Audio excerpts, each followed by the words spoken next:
Good morning and welcome to our briefing today about NASA's Artemis II test flight, set to send 4 astronauts around the moon next year as the first mission under the Artemis program.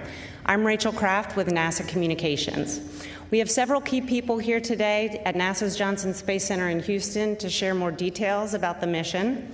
They are Lakiesha Hawkins, Acting Deputy Associate Administrator for NASA's Exploration Systems Development Mission Directorate, Charlie Blackwell-Thompson, Artemis Launch Director, Judd Frieling, Artemis II Ascent Flight Director, Jeff Radigan, Lead Flight Director for the mission, Rick Henfling, Artemis II Entry Flight Director, and Dan Flores, NASA Test Director. We'll have some remarks this morning from each of our participants here, and then we'll take questions from reporters both here in the room and on the phone. Reporters who are on the phone, you can get into the question queue by pressing *1. And with that, we'll start with Lakiesha. Good morning, and thank you for joining us. I'm glad we opened with that video. It gets your heart pumping. And it reminds us of the historic nature of the mission that we are about to embark upon. We're here today to talk about Artemis II, and we together have a front row seat to history. We're returning to the moon after over 50 years during the Apollo program, the Apollo era, and we are going back to the moon. Now, this is a series of tests, Artemis is. Artemis I was a 25-day mission. It was a great success where we demonstrated the capabilities of the SLS rocket, the Orion spacecraft, and all of the supporting operational and ground systems. We were able to test out those capabilities in a real deep space environment. And so now here we are moving on to Artemis II. Artemis II is a 10-day test flight. We will be launching 4 crew, our friends, Commander Reed Wiseman, and pilot Victor Glover, and mission specialist Christina Koch, and Canadian Space Agency and mission specialist Jeremy Hansen. And them, along with our ground teams, we are going to be working together to execute this mission. But let me emphasize that this is a test flight. And so the activities that we do together, we are going to learn from them. And so while Artemis I was a great success, there are new systems and new capabilities that we will be demonstrating on Artemis II, including the life support systems, the display capabilities, software, and et cetera. We'll be taking lessons learned that we learned from Artemis I and incorporating that into Artemis II, and then building upon what we learned from the last mission. This is a stepped approach, and all that we learned from Artemis II, we will build upon that to prepare us for our first crewed landing on the surface of the moon for Artemis III. Now, there are some things that we're doing for Artemis II. We can talk a little bit about what that mission will look like. This is going to be a free return trajectory.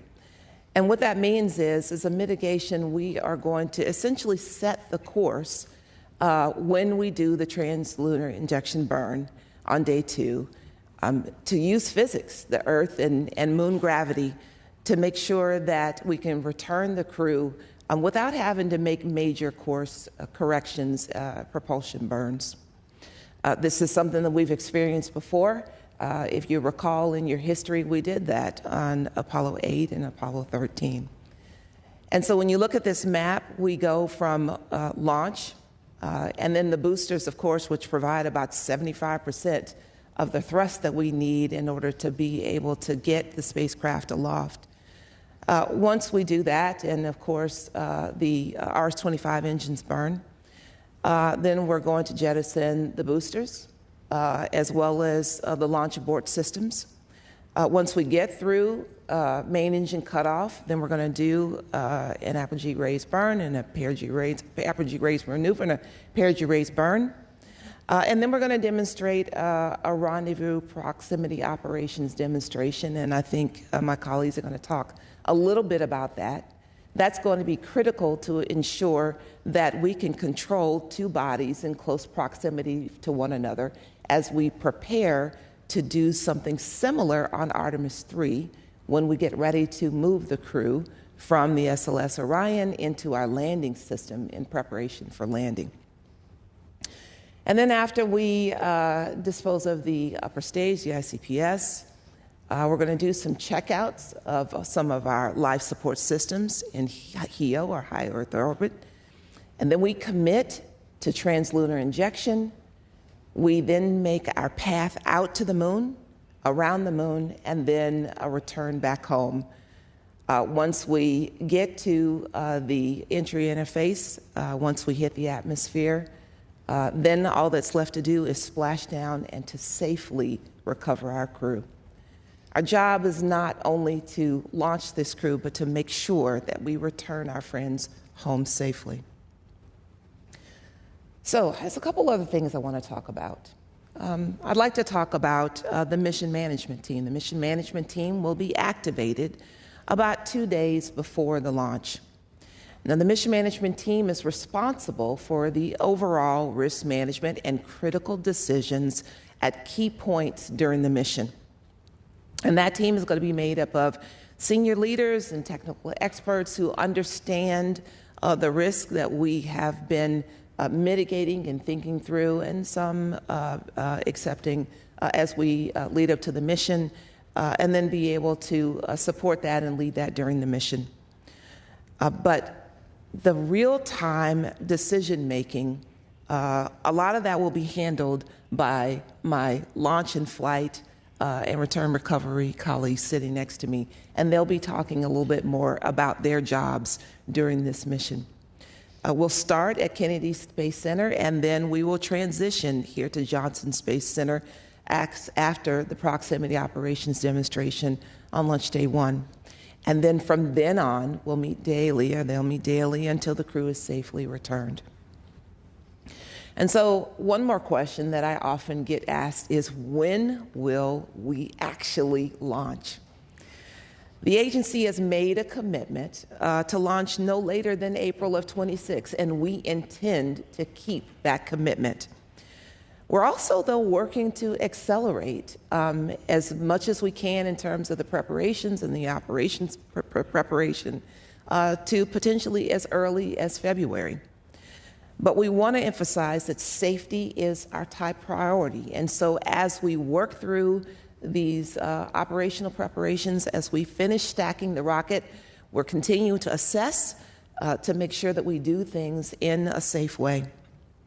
And once we get through some of those key integration points, once we get ready through some of those test prep activities, we'll be able to fully assess where we are. Now, the process that we go through in order to be able to set that is we understand where our progress is in terms of stacking of the rocket and our ops planning and preparation, our training planning and preparation. And then we take a look at the potential launch periods that are available to us. The launch periods, which is the days, and essentially that falls about monthly days available to us, as well as the windows within those days that are available that are suitable for us to be able to launch. And we take a look at our technical readiness. We take a look at potential constraints, technical constraints. And we also, of course, take into consideration orbital mechanics, the physics of the Earth relative to the moon, the trajectory that we have prepared and set out for ourselves, and any range constraints, any Earth and space weather. All of these we put together to make an assessment of what is available to us to be able to execute on this mission. And as we get closer, we're narrowing that down, and we'll be ready to talk about that very soon. And so I'll just conclude by saying that we're making preparations, and when we are ready to safely launch, we are going to accelerate as much as we can to do so. We'll be able to execute this mission, and it is our plan and our desire to be able to bring our crew safely home. With that, I'll turn it over Uh-oh, I think I lost the mic. With that, I'll turn it over to Charlie Blackwell-Thompson. Thank you, Lakiesha. And thanks for everyone who's joining us today, either here in the room or online. I'm going to talk about our preparations at the Kennedy Space Center for this SLS rocket and the Orion spacecraft as we prepare for Artemis II. And as Lakiesha said, this is a very exciting time for us. Orion is in its final preparations in what we call our offline processing. It is currently in the launch abort facility, launch abort system facility, or the LASF as we call it back at Kennedy. And it is finishing up its processing there. We expect that to complete in about a week or so. And then it'll be headed over to the Vehicle Assembly Building, or the VAB. The SLS rocket is pretty much stacked and ready to go. Its test campaign is behind it. We are finishing up some of our closeouts and some of our other work, but most of our work there on SLS is behind us, which is a wonderful milestone. Later this week, we plan to stack the Orion stage adapter. It does have some payloads on board it that'll be going along for the ride with us, some CubeSats, so we're looking forward to that as well. Once Orion is complete over in the LASF, we'll bring it over to the VAB. It will get mated to the SLS rocket, and we'll begin our test campaign. And as part of that, some of the tests are the same that we did during the Artemis I timeframe. There's an end-to-end comm test, there's an interface verification test, but we also have some new ones. And those new tests consist of the countdown demonstration test, which is about our crewed flight. If any of you remember or were following back in the shuttle days, we had a similar test that was called TCDT, Terminal Countdown Demonstration Test. That's where we suit up the crew. They come out, we go through our checklist and our countdown. They'll enter the ship, we'll do comm checks, we'll get them strapped in, we'll do comm checks, we'll do the configuration of the crew module, and we'll count down to inside of terminal count before we have a planned stop. As part of that, we'll also do an egress demonstration, and that will be what we call a CDDT Part 1. Once that testing is complete, we have some other servicing ops that we'll take care of in the vehicle assembly building. We will go ahead and do our flight termination system test, and we'll start closing out the vehicle compartments as part of our final closeouts of SLS. And when all of that is done, we'll get ready to roll out from the VAB to the pad. And you can see some imagery here from rollout from Artemis I. It is truly a beautiful sight when that vehicle begins to make its way across the threshold of the VAB and along that 4-mile journey to the pad. Once we get to the launch pad, we will make the connections between the mobile launcher and the pad. We have a little bit of testing that we will do out there. As well, we have some comm testing that we'll do in the RF environment. We have booster servicing to take care of. We have emergency egress system to do the final configuration of. We'll take care of that right after getting to the pad. We'll have the crew come out for what we call Part 2 of CDDT, and that is where we'll walk down that emergency egress system and go over the events of egress in the event that we have to perform one of those on launch day. After that, we're off to wet dress. Wet dress rehearsal will be a full tanking of the vehicle, core stage and upper stage. We will get into a terminal count, and again, we will count down inside a terminal count to about the 29-second point, and then we will terminate that test. We'll go review the data, and a few days later, we'll get into launch countdown. Our countdown is 2 days long, very similar to what we had for Artemis I.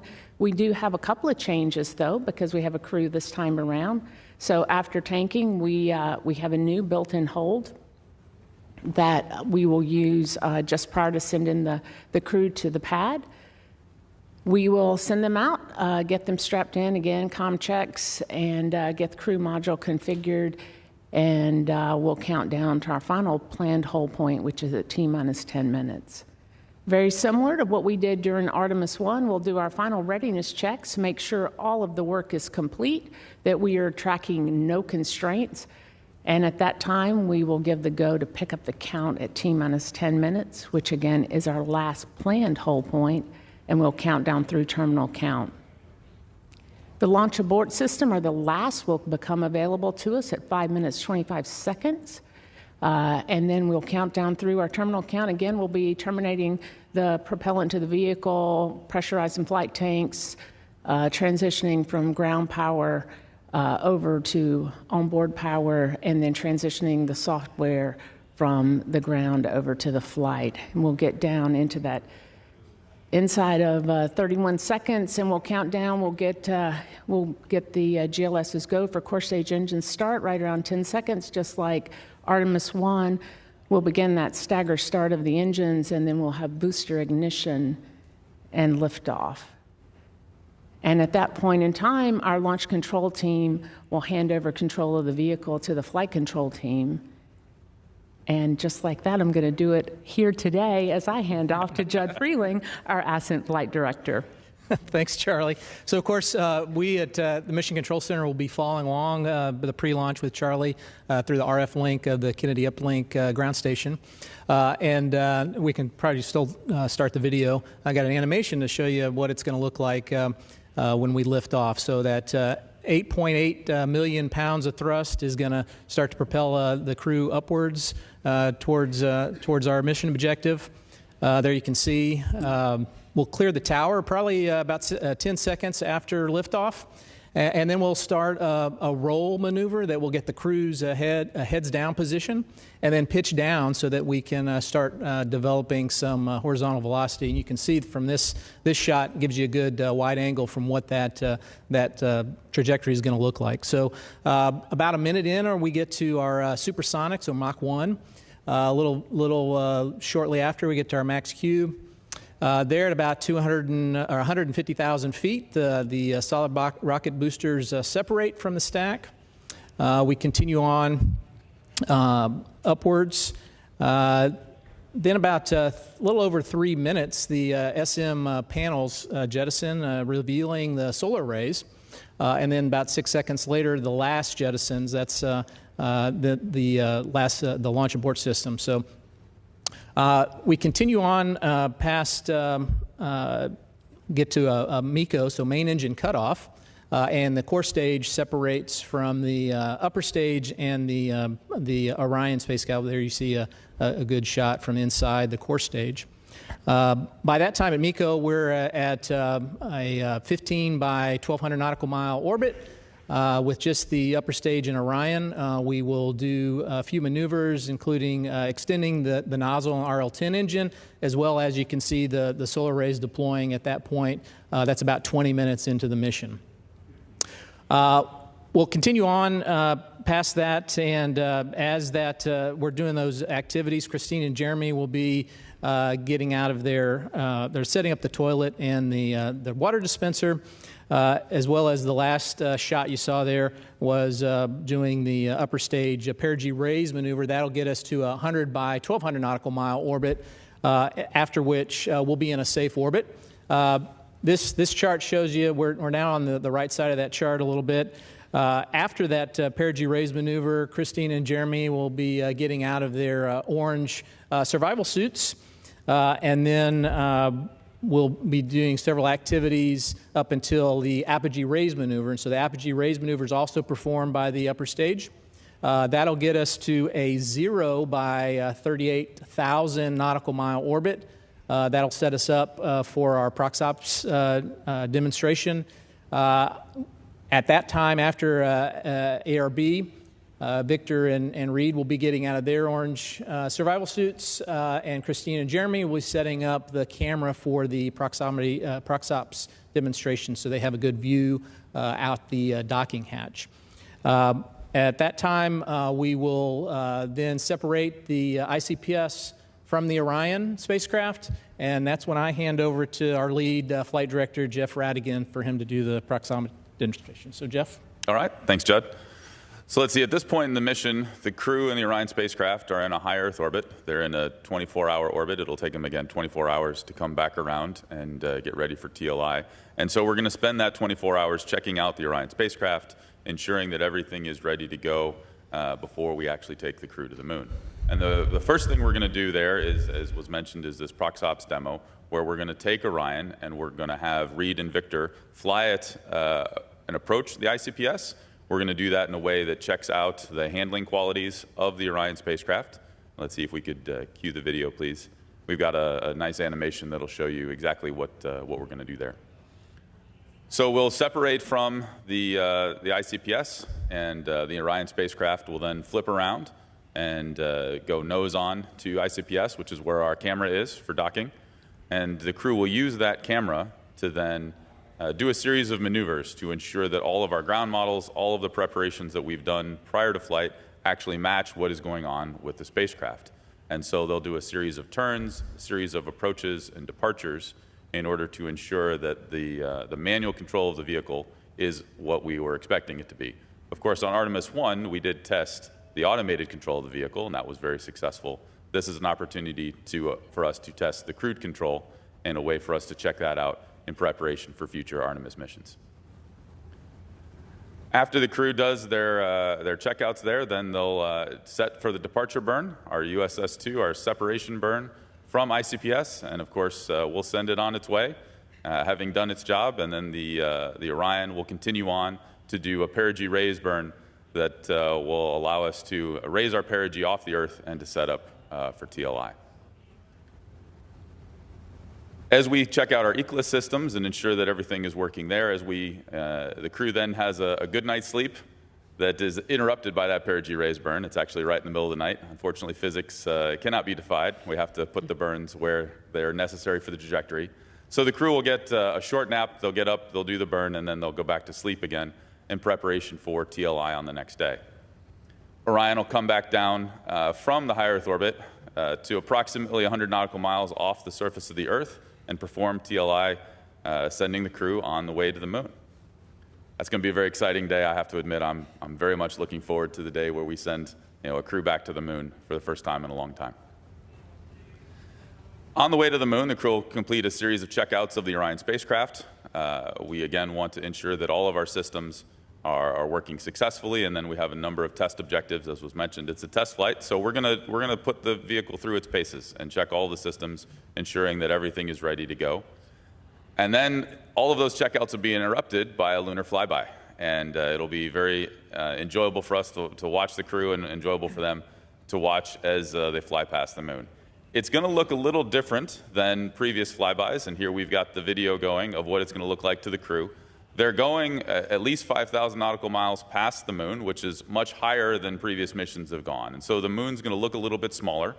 A comparison I can give you is if you held a basketball out from your hand, that's about the distance, the sight distance that the moon will appear to the crew in the window. So it's going to look a little bit smaller, since they're not going as low, but they are going further past the moon than anyone's gone before. And so I'm sure they'll be pretty excited about that. They'll complete their observations, and as you saw in the video, half the moon is lit, half of it is in darkness, and so the crew, as they go, they'll see that transition, and I think the video we have is representative of early in the year, and so they'll complete their observations and then become on their way back home. We do have a series of correction burns. Lakiesha mentioned we're on a free return trajectory, but we will be slightly correcting that as our nav dispersions cause us to do those correction burns on the way home. So we'll have a few of those. And as we approach the Earth, then I'll hand it over to Rick, who's our entry flight director. Thanks, Jeff. And thanks to all who were able to join us this morning in person and online. So I am in charge of the entry team. So we will come on console about the time that the flight crew wakes up on landing day. We will have a short conference with Reed and Victor and Christina and Jeremy. We'll provide them updates on the weather at the landing site and any other updates on spacecraft performance from the overnight period. The crew's going to spend their morning tearing down the toilet. They're going to deconfigure the water dispenser. They're going to put away the food warmer. Basically all the things that they set up on flight day one, they're going to put away and stow for entry. Once the crew gets the cabin configured, we're going to perform that last final trajectory correction maneuver that Jeff talked about. This is going to put us on track for a bullseye landing in the Eastern Pacific off the coast of San Diego. Once that trajectory correction maneuver is complete, the flight crew are going to put their orange survival suits back on. They're going to do a leak check to ensure that they're leak tight for entry. And that process is going to take about 2 hours to do for all four crew to get suited.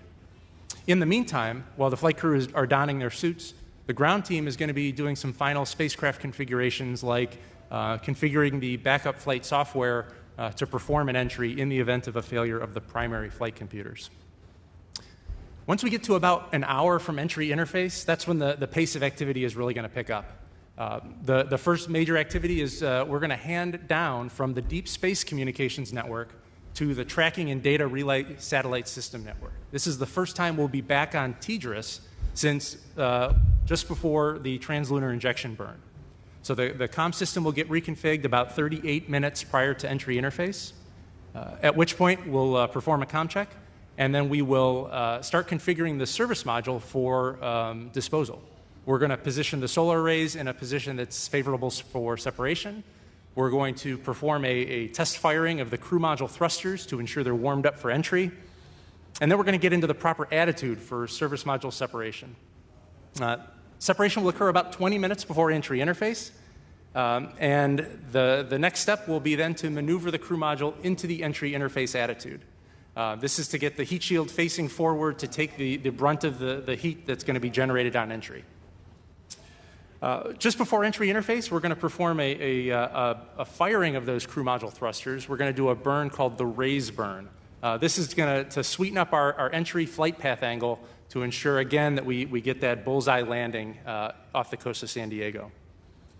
So at 400,000 feet and about 1,775 nautical miles from our splashdown location, we'll hit entry interface. And that's when the heat of the atmosphere is going to start interacting with our heat shield, and we're going to create that plasma trail you see. This is a video from Artemis I looking out the crew module windows towards the plasma trail. The spacecraft is going to perform some bank maneuvers. It's going to roll right and left, and you can see that here in the video, to fine-tune the landing spot. Our entry guidance flight software will take care of that for us. And that's all going to put us on target for that targeted splashdown, waiting for the recovery forces.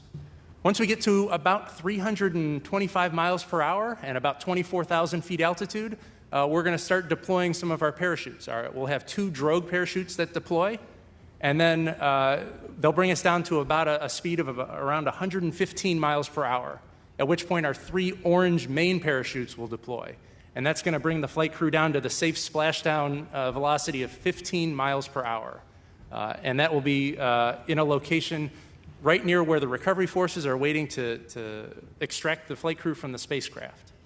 Once the spacecraft is landed in the ocean, we'll perform a couple of other reconfigurations, and then we're going to power down the spacecraft so that I can hand over to Dan Flores, who is going to be a part of the recovery team to extract the flight crew. All right, thanks, Rick. So again, Dan Flores, I am here representing the landing and recovery team. I'll walk you guys through the process of how we get to the capsule to recover both the crew and Orion back to the recovery ship. I'm going to say this is my favorite part of the mission because, like Lakiesha said, we have our friends flying around the moon. This is when we get to bring our friends back home to their families. Within 24 hours of splashdown, we're going to be positioned on the recovery ship in the Pacific Ocean, just off the coast of San Diego, which is our nominal landing site. The recovery ship is going to approach the landing zone, and a team of Navy divers on small boats, they're going to deploy from the well deck of that ship into the open water. Just prior to splashdown, our team here at Johnson Space Center, they're going to map out where all the various elements that Rick mentioned, the drogue parachutes, forward bait cover, all the mortars that jettison from Orion, they're going to analyze where they're going to land relative to the splashdown zone. We're going to map that out and deliver that to our small boats and helicopters to ensure that they're safely away from that zone. The Navy divers, they're going to be the first ones to approach Orion. And once they initiate their approach, they're going to conduct assessments of the air and the water surrounding the capsule to make sure it's safe to approach and help the crew exit the Orion. After ensuring the area is safe, they'll open Orion's hatch, and they're going to help the astronauts from their seats into a large inflatable called the front porch, which you can see on the screen there. Once all 4 astronauts are on the front porch, they'll carefully drift several yards away from Orion, and they're going to be awaiting pickup from the Navy helicopters that will be deployed from the recovery vessel. 2 helicopters, they're going to rotate, picking up all 4 crew members before they return to the recovery ship within a couple of minutes of each other. Once the crew has exited the helicopters, they'll transition over to the ship's medical bay, and they're going to undergo routine post-flight checkups, and we expect to recover the crew to the medical bay within 2 hours of splashdown. With the crew safely out of the capsule and attending to their recovery, our team's going to start on the recovering of the Orion capsule back to the recovery ship. And we're going to use procedures similar to the ones that we used for Artemis I. The Navy divers are going to secure a system of lines to the capsule using connection points and a pony collar that you can see around the capsule in that image. And that's going to help tow Orion inside the ship. When Orion's close to the ship, we're going to attach an additional series of lines to help stabilize the capsule as it transitions into the well decks. Sailors, our Navy sailors, are going to help manage the lines and handle the lines. They're going to pull on the lines with the assistance of NASA technicians that are going to operating key ground support equipment to help stabilize the capsule as it comes in. Once Orion is safely inside, we're going to start making our return back to Naval Base San Diego. And depending on our distance to shore, the Artemis II crew will either fly back to San Diego on helicopters, or they'll just stay on the ship and ride back on the ship back to San Diego. Once we arrive back on shore, the astronauts are going to depart back to Houston, while the NASA recovery team is going to complete our post-splashdown processing activities of Orion before it's transported back to the Kennedy Space Center in Florida. Some of these post-operations include initial assessments of the capsule and removal of any scientific payloads that need to return back to their NASA center of origin. Before I wrap up my opening remarks, I just want to take a moment and really thank our partners from the military who support our Artemis recovery efforts and have supported NASA since early days of human spaceflight. Our joint NASA, Navy, and Air Force team, they've been training for several years together to ensure a seamless recovery of Orion and the Artemis II crew. We had a successful recovery of the uncrewed Orion during Artemis I, and we feel very confident that through our testing and our training alongside the Navy and other collaborators, we will make Artemis II just as successful. So thank you, and happy to take any questions. All right, thank you all. We'll go ahead and take some questions, both here in the room and on the phone. For those joining by phone, just a reminder, you can press *1 to raise your hand and *2 to put it down. And as you ask your questions, please limit yourselves to 1 to start, and we'll go ahead and get started over here.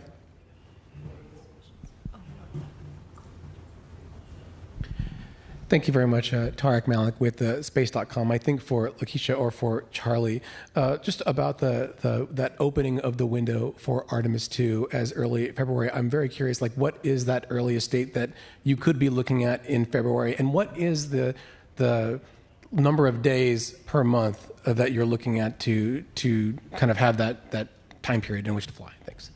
Okay, Charlie, why don't I start, and then you can help me fill in the gaps, right?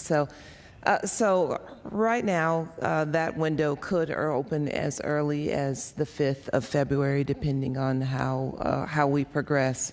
Of course, there will be more work in order to be able to nail that down.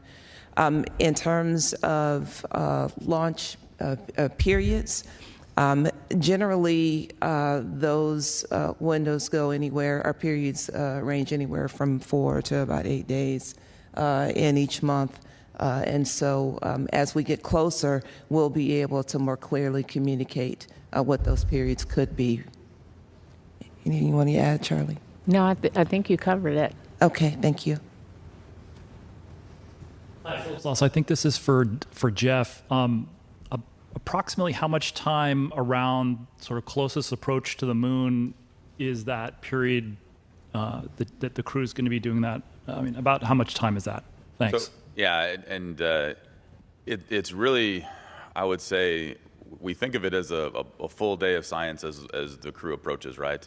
And they spend, I'll say, about 2 hours in that real close approach timeline, where you really, you can't really tell the difference in the moon's not changing size out the window is maybe the way I'd phrase it, because obviously you're still either approaching or leaving the moon, and your closest approach is only at a single point in time. But it's a couple hours where you can't really tell the difference.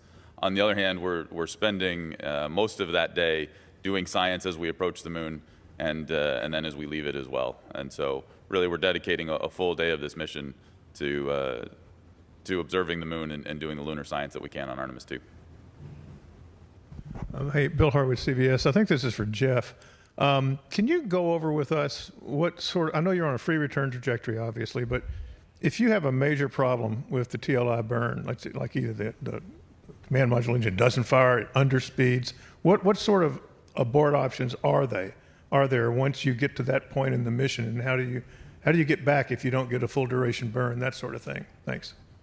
So I'm going to split your question into a couple answers, because I'm going to avoid using the word abort on what we call a TLI recovery. And so I do want to differentiate there, because we're going to do the TLI on the OMS that Orion has, and so we'll start with that engine. And were we to have an issue and do a partial burn in that case, we have the option of using the +X thrusters that we have on Orion in order to recover that TLI burn and still go to the moon. And really, that's our first and primary goal, is to get back on our free return trajectory, get to the moon, and do the full completed mission. And so we have the ability to recover in a partial TLI burn case. We also have the ability to do an abort burn, and there's varieties of aborts, but we can use those same +X thrusters to bring the crew home. Now it's going to take a few days. It's not like low Earth orbit where you come home immediately. It's going to take a little while to come home. But we have the opportunity to continue to take the crew past the moon, or if we don't think that's prudent, we can take a more circuitous pathway and bring them home. But we would still use that second set of thrusters to do it. Eric Berger, Ars Technica. Question about the first day you spent in orbit around the moon where you're checking out Orion. If there's a problem with some spacecraft system, thermal or whatever, that you might be able to fix or address, is there a loiter period? Could you make a second orbit and then go to the moon? Or how long do you have to kind of check the spacecraft out before you have to make a decision either to come back to Earth or go out to the moon? Let's see, I'll take that one as well. And so for many of our launch days, it's really a propellant question. How much propellant we have in order to ensure that we can get Orion to the moon. If we are unable to do that on the first opportunity of TLI, and we stay another rev in the high Earth orbit, obviously the moon's changing position, and so we have a new set of targets that we need to ensure that we've got enough propellant in order to fly past. And so most days we have that opportunity to do a second rev in the high Earth orbit and try and fix whatever issue caused us to miss that first TLI opportunity.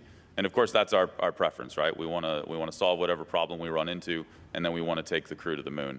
And so we have the opportunity to do that, again, assuming that the propellant is there, and in most cases it is. It is launch day dependent, but that is something we're preparing to do, and something that in the eventuality that we're unable to do TLI on the first rev, we'll do it on the second rev. Okay, we'll take one more here, and then we'll go to take a few from the phone. Go ahead, Micah. Thank you. Micah Maidenberg, Wall Street Journal. For Administrator Hawkins,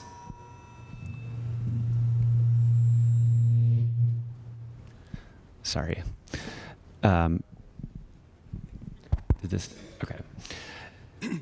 Try this again. Just given the time that has elapsed since Artemis I, competition that NASA is facing with China at the moon, and new NASA leadership's drive to move faster, I wonder if you could talk about what kind of pressure or urgency you and your teams are facing to make Artemis II happen and avoid further delays, outside of the window that we've been talking about this morning. Thanks. All right. Well, that's a really good question. To be clear, right, the message has been clear to us that this administration has us to acknowledge that we are indeed in what people have commonly called a second space race. There is a desire for us to return to the surface of the moon and to be the first to return to the surface of the moon. With that being said, NASA's objective, though, is to do so safely, right? And so we are certain, and we have done assessments, and we have worked together as a team to ensure that the progress that we are making is moving in an accelerated fashion, but that we are doing everything that we can to also ensure that this mission is successful and that we return the crew back home safely, right? And so I don't want us to lose sight of one for the other. It's a great question. Okay, we have a few on the phone. We'll take a couple of those and then we'll come back into the room. First up, we have Marcia Dunn with the Associated Press. Oh, hi, good morning. I know you're going 5,000 miles beyond the moon, but what's the closest point to the moon that you're going to come? How far away will you be at the closest approach? And also, I'm thinking you are all now students of Apollo, which is considered still NASA's pinnacle half a century later. Do you think Artemis can set a similarly high bar, or are these comparisons unfair? And what, if any, takeaway lessons from Apollo are you actually applying for Artemis II and beyond? Thanks so much. So I think that was multiple questions. Why don't we talk about the distance? I'll take the first one. I think it's the easiest. So the actual distance from the moon is actually launch date specific because we're flying past the moon. Once we have a specific launch date, we'll be happy to give you the number for each of the launch dates, but it is somewhere between 5,000 and 9,000 nautical miles past the moon. Let's see, that was the easy one. That was the easy one. Okay. I think the second part of your question, I think there were multiple parts, but I'm going to hit what I can remember, and we'll do the best we can here. I think you were hearkening back to Apollo, and part of your question was, is this the same, or are we doing something different from Apollo? And so similar to Apollo, yes, we are returning to the moon, and yes, we are moving in an accelerated fashion to get to the surface of the moon. But for different from Apollo, though, we are going back to the moon to establish a sustained presence on the moon. We want to demonstrate long-term capability on the surface of the moon. We are going to continue to add capabilities on the surface of the moon. We are going with commercial and international like-minded partners, and we are demonstrating those capabilities so that we can go on to the next destination. We've got our eyes set further, deeper into space, onto Mars, and being able to show that we can establish a presence on Mars and further destinations. And so we honor the Apollo missions, and what was done, and even the flag that was left behind. And we are planning to go to the moon again for a sustained presence. Okay, we'll take another from the phone bridge. This one from Jackie Waddles with CNN. Hi, folks. Thanks so much for doing this. Quick question about a wet dress rehearsal. Can you guys give any indication on where you are on the timeline for a wet dress? And how far in advance of launch does that wet dress need to be completed before you start facing schedule pressures? So you want me to take that one? I think you should take that one, Charlie. All right. So our wet dress rehearsal is planned as part of our pad flow. There's a limited amount of activities that we purposefully take to the pad. All of our testing is done, the majority of it is actually done in the VAB. If it can be accomplished in the vehicle assembly building, we want to do that before rollout. So when we roll to the pad, it is to do wet dress or launch or both. And in this case, it is to accomplish both in the single pad flow. So our pad flow is a little over 2 weeks long. It sits at about 18 days of work. We do carry a few contingency days with us as part of our plan.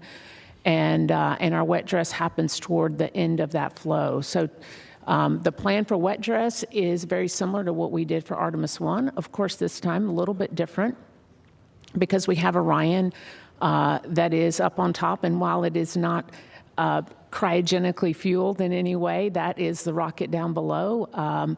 We do go through all of the Orion activities and terminal count with the configuration, the commands, the responses, and the LCCs. And so that is really our best risk reduction test that we do as part of our Artemis II campaign. And today that test will be finished up a few days ahead of launch. And so it's about 2 to 3 days before we would start into our 2-day launch campaign. Okay, we'll take 2 more here in the room. Okay, next. Okay. Thank you very much. Ivan Semenek with the Globe and Mail in Canada. I have to ask, I mean, people have talked about the similarity with Apollo 8. One way this mission is different is you have an international partner on board in the form of Jeremy Hansen. I'm curious how that plays out in kind of the color and character of the mission so far and in the planning. How the international side of it, is exhibited. And if there's time for a technical question, what happens on the return if there are choppy seas or bad weather? I'm just curious about what contingencies are. Maybe Daniel can answer that one about how you plan for that. Thanks. Yeah, so I'll take the first part of your question and then hand it over to Dan. Jeremy is just a pleasure to work with, right? He's a fantastic astronaut. Every once in a while, you get the little bit of the Canadian accent, and we get to joke about that a little bit. But in working with an international partner, of course, we have a number of things where they bring a little bit different perspective, which I think is helpful. There's a lot of times where he'll ask, "Hey, why are we doing this? Why are we doing this?" And I have to provide him an answer. And of course, every once in a while, I start thinking to myself, well, why are we doing this? Why can't we do it a little bit differently? Why can't we do it a little bit better? And having that outside perspective is very, very helpful. And we appreciate his inquisitive nature. He's one of the most curious people I've ever met in my time here. Always wants to know exactly what's going on, and demands a level of rigor. Not that we aren't rigorous here anyway, but he just adds that little bit on the top that I think is truly helpful for our flight here. And the way he gets along with the rest of the crew is, I think, demonstrative of that, is the one. He's generally the one pushing to, hey, why can't we do this? Why can't we make this a little bit better? And those are all great questions and things that we truly enjoy about working with them. Yeah, with respect to the choppy seas for landing, right? Well ahead of landing, our mission management team and our flight control team, they're going to be, and the recovery team, they're going to be looking at the weather forecast for the landing zone well ahead of time. If we have unfavorable conditions, right, that violate the limits of the vehicle, or for recovery operations, the decision is going to be made to either move the landing location based on the entry trajectory. So we have various weather alternate options, and Rick could go into details and all of those. But if for some reason after we land the weather is unfavorable, right, the Navy really just needs the small boats with the divers to get to the crew. We also have multiple contingencies that we work with the Air Force to ensure that we get personnel on time to the crew to rescue them. Okay, we'll go back to here in the room. Hello, everyone. Michael Burton, University of Nebraska-Lincoln. Lakeisha, you talked a little bit about this, and I wondered if a few of you could comment. This is such an exciting time. It's so similar to perhaps when early colonists came to America. We're talking about sending people to Mars. This is one step in that direction. So can you talk a little bit about what it means to you personally and being part of this great time in spaceflight history? I feel like we have a front seat to a history-making experience. It's funny to me that you talk about colonists, explorers, et cetera, right? Because growing up, that was always so interesting to me. I mean, one of my favorite book series was the Laura Ingalls Wilder series, the Little House series, right? Where they were explorers themselves, right? And they were trying to figure out how to live off of the land. And very similarly, we are working with a team of pioneers. And ultimately, when we get to the surface of the moon, there will be very similar exploration going on. And the crew there on the surface of the moon will be trying to figure out how to live off the land. how to live off and utilize the regolith to build structure and to pull water from water ice and to be able to distill that down to fuel that's needed and et cetera. We are very much on the cusp, on the verge of exploration in a very similar way, and this is a very exciting time to be a part of it. That's Paul Hunter. In Broadcasting Corporation, just a follow-up of a kind on the Jeremy question. He's the first non-American to get out there, and I wonder what, setting aside the curiosity that Jeremy brings, what was the thinking that went into that decision to broaden these types of missions beyond strictly Americans, and what do you think it means for the space program going forward to take it to include other countries and astronauts from other countries? Well, the team is looking at me, so I think that this must be my question, right? Oh, goodness. So I think I mentioned before, right, that we are going with like-minded countries, with friends. And I believe that this is a demonstration, part of the demonstration of America's leadership. Very different from the Apollo missions before. We realize that there is benefit from a strategic standpoint, from a resources standpoint, to be able to partner with others. And other countries, as evidenced by the many, many countries that have signed on to the Artemis Accords, many countries still see NASA and America's leadership as very important for the future of space exploration. And partnering with Canada, partnering with Jeremy, going with our NASA team is a first step in demonstrating that. Okay, we'll go here. Yes, Will Robinson Smith with Spaceflight Now. Thank you so much for taking the time to do this with us. Question for Charlie Blackwell-Thompson. Regarding activities at the pad, you mentioned that the crew will be doing a walk down with the emergency egress system. Will they be riding the baskets down to the terminus point or just kind of checking them out at the top of the mobile launcher? And then just during the wet dress rehearsal, if there's another hydrogen leak, would that be a potential showstopper that could result in the rocket going back to the VAB? Or is the plan to, power through that based off the learnings from Artemis I? Thanks. So the test at the pad with the crew is a walk down of the system configured. It does include a basket release, but at this time, as part of the baseline, it is does not include the crew riding the basket. It is really close to the launch, and so we certainly do not plan to have the Artemis II crew ride the basket. In regard to wet dress rehearsal, and what we would do in the event that we had an issue, we learned an awful lot during Artemis I, and we learned the relationship between the flow rates, the pressures, and how those manifest or could manifest into leaks. We have made some modifications to the ground side of the plate, the LH2 plate, that we think we'll see some improvement there. And then also, if you recall, during Artemis I, we had a leak with the replenish valve that is on the mobile launcher, and that was during launch countdown attempt number 3. So what I would say is that during Artemis I, we learned a whole lot about how to manage our way through the loading operations. That was very successful on the 3rd launch attempt. It was a really quiet tanking until we picked up that leak on the replenish valve. Since that time, we've actually modified that valve. You recall we sent a red crew out to the pad. They torqued it. We didn't have any additional issues, but we've actually made a change to that valve to kind of keep some additional compression on it. So we don't expect to have that problem again. We fully tested it in a cryo environment in a cycle set that was very reflective of what we would do for launch. So we believe that issue has been put to bed. We intend to load the vehicle very similarly to how we did it for launch countdown attempt number 3. And so we believe that we'll have success there as well. And then I mentioned on the backside of the ground plate, we did make some additional mods. The interface between the flight and ground plates are exactly the same. So that's the reason that we believe the loading procedures that we utilize for our tanking test, which was successful, as well as launch countdown attempt number 3, which was successful. We believe that those will serve us well.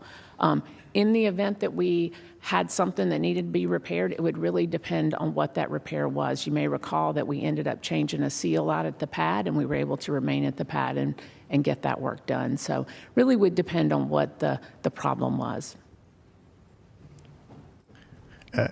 Eric Berger, Ars Technica. A couple more from me.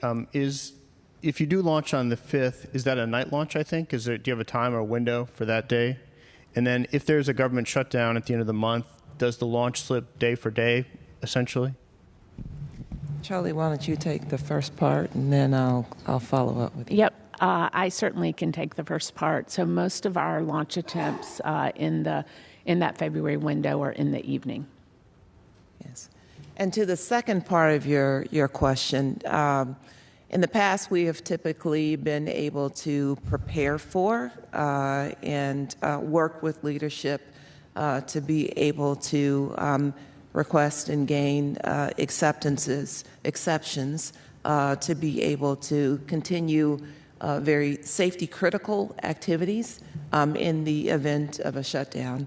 And we anticipate in this particular case that this is obviously very safety critical, and we anticipate being able to request and being able to continue to move forward on Artemis II in the event of a shutdown. Okay, Micah, go ahead, and then we'll go back to the phone bridge. Hi, Micah Maidenberg, Wall Street Journal. For Director Blackwell-Thompson, I'm curious, did the anomaly with the SRB during that test over the summer prompt any new checks or analysis regarding the boosters that are going to be used for, or the SRBs that are going to be used for Artemis II, particularly with regards to crew safety? Thanks. So I'll take a shot at this, and then I'll look to Lakiesha for a little bit of help here. But that was on the new design of the boosters, which the issue that they had. And I do not believe that there's an applicability for the current booster design, which is based on our shuttle heritage. Yeah, so that's correct, Charlie. That actually was a different configuration of booster. And so while that was an excellent demonstration of the evolution of potential future booster designs, it has been made clear, and we have confirmed that there is a difference between the two booster configurations and not applicable to or impactful to Artemis II. Okay, we'll go back to the phone, and we have Jeff Faust with Space News. Good morning. Question for Jeff Radigan. When you're doing that ProxOps demonstration in the vicinity of ICPS, how close are you able to get to the upper stage, or can get to the upper stage before safety becomes an issue? And how long would you have to actually perform those tests before you have to move on to the next phase of the mission? Thanks. So appreciate the question. At that time, let's start with the fact that ICPS is going to be passivated, and so its main propulsion system will have all of the propellant vented from it, and it'll be relying just on its reaction control system. And so that actually allows it to be at a low energy state, and therefore allows us to bring Orion as close as 10 meters and fly in formation with the ICPS, and be confident that if we were to have an issue with ICPS, the crew would have plenty of time to react and then do a breakout burn to take Orion away from ICPS. And when I say plenty of time, I mean on the order of roughly 10 minutes to observe that something was wrong. It gives us a chance to talk about it with the crew and then perform a breakout burn. So due to the fact that we've configured the vehicle ahead of time to be able to approach Orion, we can bring what is fairly close in spaceflight, 10 meters, and still be confident that there's not going to be a safety issue if we have an issue on ICPS. As far as how long the demonstration is going to take, it's roughly about an hour and a half. I think of it as really 2 45-minute sessions. We've got a first session where the crew is actually piloting off the nose of ICPS, and then ICPS will do a turn about halfway through, and then we'll perform our flight test on the side of ICPS before doing our breakaway burn. So about 90 minutes. Okay, next we have Lauren Grush with Bloomberg. Hey, everyone. Thanks so much. I wanted to follow up on the ProxOps demo as well. I'm just curious how you use that demo to inform Orion's future docking for Artemis III. Is there additional testing beyond this demonstration to ensure a smooth docking? And will this ensure that Orion can dock with any type of lander? Just would love more details there. Thanks so much. So I'll take a shot at that one. What we're really learning on Artemis II is how closely our ground simulations and our ground models match the spacecraft as it flies in space. This is why we need a fixed target in space to actually pilot Orion around, such that the inputs that we've modeled on the ground and that we have full confidence in has gone through a full verification program. And of course, this is not our first time docking vehicles in space. We actually do that pretty regularly. But we want to test this specific vehicle in Orion in order to ensure that everything matches. And so as far as confidence going forward, I actually have great confidence in the vehicle today, even before doing the ProxOps demo, that we would be able to dock with future vehicles. It's something that it's an operation that we're quite confident in doing and have done with many other vehicles before and gotten the verification right on the first try. But it also makes a lot of sense, since we have this opportunity to go test it. We absolutely should go test it in flight. And so that's really what we're doing with the ProxOps demo, is testing our verification in space. And so I'm looking forward to seeing how it correlates. I expect it'll correlate quite closely, but of course that's why we do the test, is so we can learn something that we couldn't learn on the ground. Next up on the phone is Marcia Smith with Space Policy Online. Thanks so much. I had two questions. One is on the ICPS and the service module. Will they be commanded to reenter? You mentioned that you're going to be passivating the ICPS. Will the reaction control thrusters be enough to deorbit it? And will the service module automatically reenter? What happens to those? But more broadly, I had a question. Lakiesha, you were talking about the importance of this historically, and I'm wondering what the plan is for NASA, and maybe Rachel could add something to this. What is the plan for public engagement during those 10 days? How are you going to bring the public along? What are you going to have the astronauts doing inside the spacecraft and beaming back to Earth? What kind of cameras have you got on the exterior of Orion? That kind of thing. How do you bring the public along? So I'll take a shot at the first one.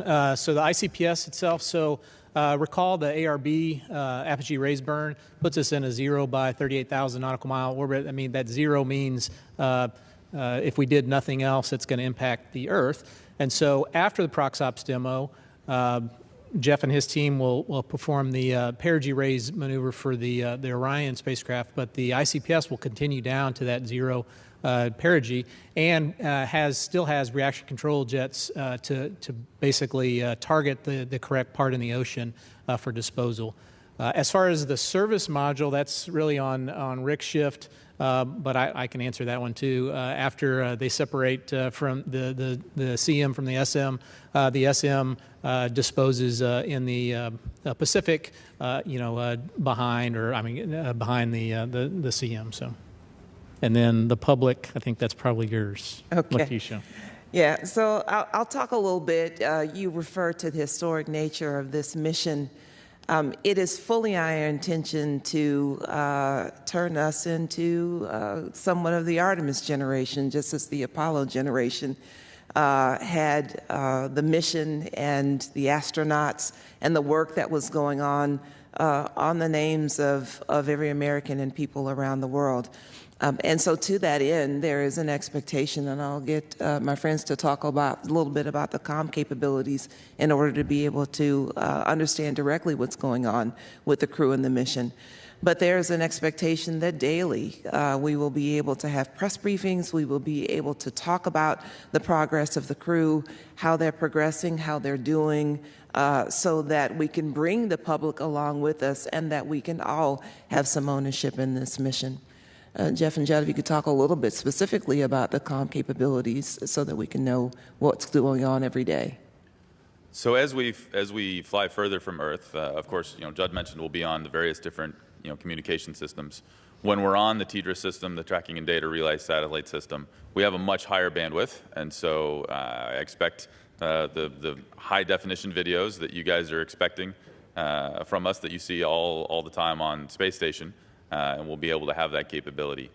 As we go further from Earth and we have to go onto the deep space network, we have a much lower bandwidth. And so we are prioritizing getting video of the crew, getting video of the cameras. If you saw from Artemis I, we of course had a video set up as we got close to the moon and had that downlinking. But it is a much lower data rate. And so our ability to transfer high-def video is significantly reduced or not even possible on certain days of the mission. And so we're going to keep the video on as much as we can, but I do want to calibrate your expectations. It's a lower bandwidth. It's going to look a little grainy, and that is just due to the distance and due to the communication assets that we have available. It turns out the moon's a pretty long way from Earth when we start talking communication signals and bandwidth, and so we just need to set our expectations there. The good news is we're recording a significant amount of video during the mission, and afterwards, of course, that'll be released. That'll be amazing. And I'll just add, we do plan 24/7 coverage of the mission, starting with tanking all the way through crew recovery. We've been working very closely with Jeff's team, Charlie's team, and the team that Dan supports to make sure we can show you the crew and keep you apprised of their activities. And we're working hard to develop engagement opportunities to bring the public along with us. We recently launched an effort where anyone around the world can submit their name to fly on a little microchip that will be inside Orion. We've invited the public previously to submit ideas for the little plush animal or doll that will ride with the crew and indicate when they're in space, and we'll have more to come. Okay, next from the phone, we will have Anthony Leone. Hello, thank you for taking our questions today. With the Artemis I mission, when Orion came back, there were issues with the heat shield, and it actually postponed the Artemis II launch. So how was the heat shield with this mission? What you learned from Artemis I, how did you incorporate that into Artemis II? And how confident are you that the heat shield will be okay for Artemis II? And my second question, how does it feel to be part of history? You are sending humans back to the moon, as someone else said, we are the Artemis generation. How does it feel to be part of this historic event? Thank you. Rick, why don't you start with that question? All right, great. Thanks for the question. So for those who are less familiar, on Artemis I, we performed a skip entry trajectory, which means that we had an initial dip into the atmosphere to bleed off some of our energy, and then we lofted our trajectory a little bit and then entered a second time to burn off the remainder of our energy. As part of some of the routine post-flight inspections, it was noted that some of the char from the heat shield had mechanically liberated on entry, and we took this problem very seriously. There were teams across the country, both involving NASA, other governmental agencies, and private industry to really work to determine the cause of this problem, because this is ultimately had the chance of becoming a crew safety problem. And what those teams found, both the primary team as well as an independent review team that was set up, was that the gas generation, as the ablative heat shield decomposed during entry, that gas generation, the expectation is those gases dissipate through a porous heat shield. And as the gases are generated and the heat shield material turns to char, it becomes more porous. And the ideal solution is, as that porosity increases, the gases that are generated get dissipated and move away from the spacecraft. What we saw on Artemis I was the trajectory that we flew, this skip entry, created a environment where the gases that were generated as the heat shield decomposed, the generation rate exceeded the rate of the gas dissipation. And when the generation rate exceeds the rate of dissipation, we get a pressure buildup. And that pressure buildup inside the heat shield is what ultimately resulted in that mechanical separation or liberation that we saw on entry on Artemis I. So what did we do about it? Well, we understood that, and this was understood and replicated in multiple tests. We had test facilities across the country engaged in solving this problem. And if you look back, there's a great quote from Wernher von Braun about a test being worth 1,000 expert opinions. Well, we had a number of tests, and they all helped back up this understanding of what was going on in the char. And so the Artemis II trajectory that we're going to fly is going to be one that is not going to replicate that temperature environment, which was conducive to that increased gas generation rate. And so the confidence that we have on Artemis II is built upon numerous tests throughout the course of multiple years, and it helped inform how we were going to fly this mission. And I have the utmost confidence in the engineering expertise that went into the testing and the flight rationale that we are going to be able to bring the Artemis II flight crew home safely at the end of the mission. Rick, I want to emphasize, I appreciate that summary. I want to emphasize as well, right, is we brought in expertise from all over in order to be able to come to those conclusions. Not only did we bring in the NASA expertise, but we also brought along expertise from industry as well as DoD and DOE. You mentioned there was an independent review team that came in, a group of experts that came in and assessed and affirmed that they too agreed with the conclusions that were drawn, the testing that was done. They had an opportunity to walk that down and fully understand that as well, and agree. And this conversation was taken all the way through agency leadership. And so the leadership at the time, as well as the current leadership, understands and fully affirms that the way that we are going, as well as the trajectory that we have chosen to be able to mitigate Artemis II, we are all on board with. And so from a risk perspective, we feel very confident that we are going to be able to bring our crew back safely for Artemis II. And then the second question was related to place in history. I know at least amongst the flight directors here, none of us were born during Apollo. And so this is our opportunity to inspire a generation of kids to get involved in future space exploration. And maybe one of those kids who was inspired by what we do on Artemis II becomes that person who sets the first footprints on the surface of Mars. And so it's an honor to be a part of the flight director team, leading the flight control team to execute this mission. Okay, we'll take another from the phone from Christopher Mick of Hudson Star Observer. Good morning, thank you. I wanted to ask specifically about the CubeSats that are going to be on the ride-along. If there's any more information that can be provided on the deployment sequence, and if any of the science they'll be generating will be applicable to future Artemis data sets. So why don't I start, and maybe you guys can jump in and provide a little bit of context for whatever I missed. So we are going to be bringing a few payloads along with us, as you call them, CubeSats. And this is another opportunity for us to partner, specifically with other countries. So far, what we've got confirmed is 3 CubeSats that are fully integrated. One is from Germany, and we call that TACLES, and that is an assessment of radiation effects on electronics. The second one is with Saudi Arabia, and that is a series of instruments that is going to be checking out space weather. And then the third is from South Korea, and that one is called KRAD, and that one is going to be checking out the biological effects of radiation.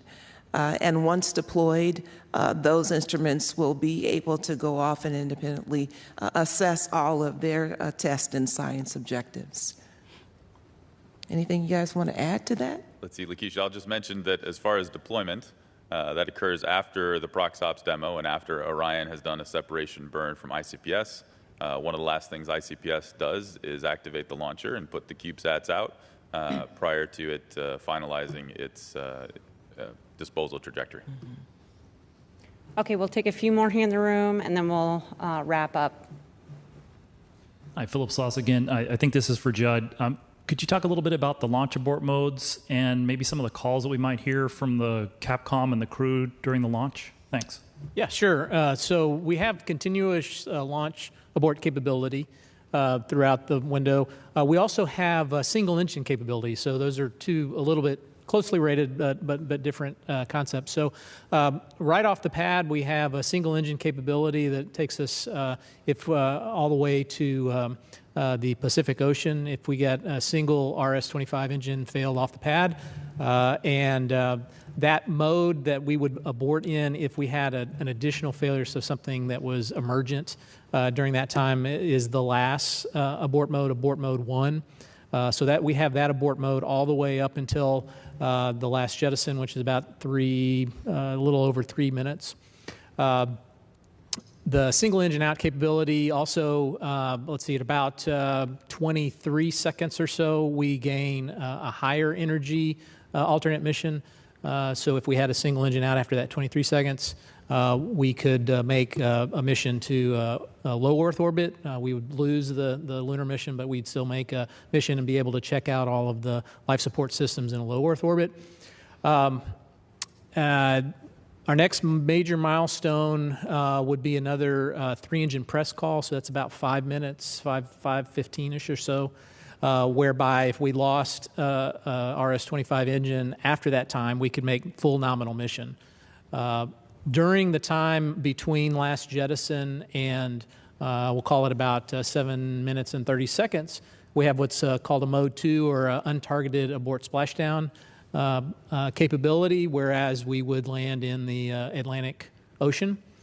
At about that 7.5-minute mark, we pick up what's called AOA capability, abort once around capability, whereby if we had an abort during the 7.5 minutes to the nominal MECO at around 8-ish minutes, then we could make the Pacific Ocean stretch capability off the coast of Baja. Bill.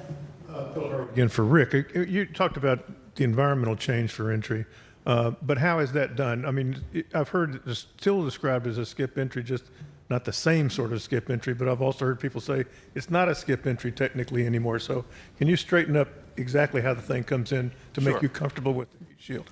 Sure, thanks for the question. We characterize it as a lofted entry for Artemis II.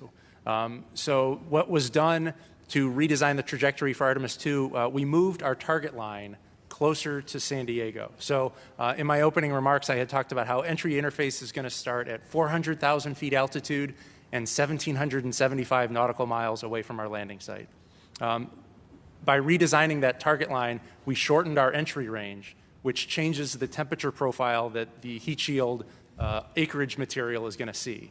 And so by changing that temperature profile, that's what gives us that confidence that that the heat shield is not going to, we're not going to see those mechanical liberations on Artemis II like we saw on Artemis I.